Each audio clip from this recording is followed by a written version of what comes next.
ಜನವರಿ 31, 2024 ಒಳಗಡೆ ಇಡೀ ದೇಶಾದ್ಯಂತ ಒಂದು ಹೊಸ ನಿಯಮವನ್ನು ಜಾರಿಗೆ ತರಲಿಕ್ಕೆ ರಾಷ್ಟ್ರೀಯ ಹೆದ್ದಾರಿ ಪ್ರಾಧಿಕಾರ ಮುಂದಾಗಿದೆ. ಅದು ಒಂದು ವಾಹನ ಒಂದು ಫಾಸ್ಟ್ಯಾಗ್ ಅಂತೇಳಿ. ಈ ಹಿಂದೆ ಒಂದು ವಾಹನಕ್ಕೆ 4-5 ಫಾಸ್ಟ್ಯಾಗ್ಗಳನ್ನು ಅಥವಾ 4-5 ವಾಹನಗಳಿಗೆ ಸೇರಿ ಒಂದು ಫಾಸ್ಟ್ಯಾಗನ್ನು ಅಳವಡಿಕೆ ಮಾಡಲಾಗ್ತಾ ಇತ್ತು. ಇದು ಅನಧಿಕೃತವಾಗಿತ್ತು. ಈ ಒಂದು ನಿಯಮ ಆಗಿರೋದ್ರಿಂದ ಟೋಲ್ಗಳಲ್ಲಿ ಸಾಕಷ್ಟು ಸಮಸ್ಯೆಗಳಾಗ್ತಾ ಇತ್ತು.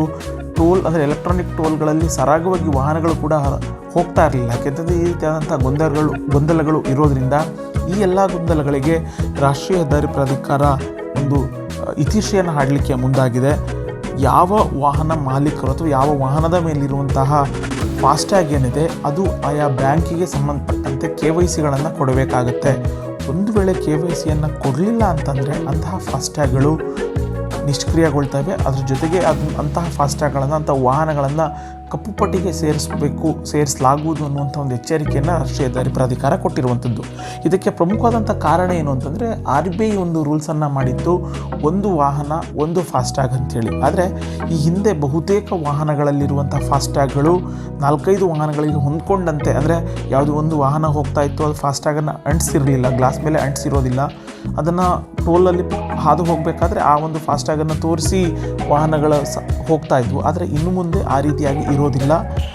ನೀವು ಹೊಂದಿರುವಂತಹ ಫಾಸ್ಟ್ಯಾಗ್ ಏನಿದೆ ಅಥವಾ ನಿಮ್ಮ ವಾಹನದ ಮೇಲಿರುವಂತಹ ಫಾಸ್ಟ್ಯಾಗ್ ಏನಿದೆ ಅದು ಸಂಬಂಧಪಟ್ಟಂಥ ಬ್ಯಾಂಕ್ನಲ್ಲಿ KYC ಅಪ್ಡೇಟ್ ಆಗಿದೆಯಾ ಅಥವಾ ದಾಖಲೆಗಳನ್ನು ಕೊಟ್ಟಿದ್ದೀರೋ ಇಲ್ವೋ ಅನ್ನುವಂಥದ್ದನ್ನು ಪರಿಶೀಲಿಸಿ. ಒಂದು ವೇಳೆ ನಿಮ್ಮ ಬಳಿ ಇರುವಂತಹ ವಾಹನ ಅಂದರೆ ವಾಹನದ ಮೇಲಿರುವಂತಹ ಫಾಸ್ಟ್ಯಾಗ್ ಅದು KYC ಅಪ್ಡೇಟ್ ಮಾಡಲಿಲ್ಲ ಅಂತಂದರೆ ಜನವರಿ 31, 2024 ಒಳಗಡೆ ನೀವು KYCಯನ್ನು ಅಪ್ಡೇಟ್ ಮಾಡಿಸಿ.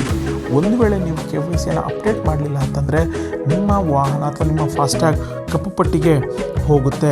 ಇದಕ್ಕೆ ಕಾರಣ ಏನು ಅಂತಂದರೆ ಫಾಸ್ಟ್ಯಾಗ್ಗಳಲ್ಲಿ ಎಲೆಕ್ಟ್ರಾನಿಕ್ ಟೋಲ್ ಪ್ಲಾಜಾ ಏನಿದೆ ಅದರಲ್ಲಿ ಸರಾಗವಾಗಿ ವಾಹನಗಳು ಹರಿದು ಹೋಗಬೇಕು ಅಥವಾ ಸರಾಗವಾಗಿ ವಾಹನಗಳು ಹಾದು ಹೋಗಬೇಕು ಅನ್ನುವಂಥ ನಿಟ್ಟಿನಲ್ಲಿ ರಾಷ್ಟ್ರೀಯ ಹೆದ್ದಾರಿ ಪ್ರಾಧಿಕಾರ ಈ ಒಂದು ಸುತ್ತೋಲೆಯನ್ನು ಹೊರಡಿಸಿರುವಂಥದ್ದು. ಕೂಡಲೇ ಬ್ಯಾಂಕ್ಗಳಿಗೆ ಹೋಗ್ಬಿಟ್ಟು ನಿಮ್ಮ ಫಾಸ್ಟ್ಯಾಗ್ನ KYCಯನ್ನು ಅಪ್ಡೇಟ್ ಮಾಡಿಸಿ. ಒಂದು ವೇಳೆ ಅಪ್ಡೇಟ್ ಮಾಡಿಸ್ಲಿಲ್ಲ ಅಂತಂದರೆ ಅಂತಹ ಫಾಸ್ಟ್ಯಾಗ್ಗಳನ್ನು ನಿಷ್ಕ್ರಿಯಗೊಳಿಸಲಾಗುವುದು ಅಂಥೇಳಿ ರಾಷ್ಟ್ರೀಯ ಹೆದ್ದಾರಿ ಅಂದರೆ ಭಾರತೀಯ ರಾಷ್ಟ್ರೀಯ ಹೆದ್ದಾರಿ ಪ್ರಾಧಿಕಾರ ಒಂದು ಎಚ್ಚರಿಕೆಯನ್ನು ಕೊಟ್ಟಿದೆ.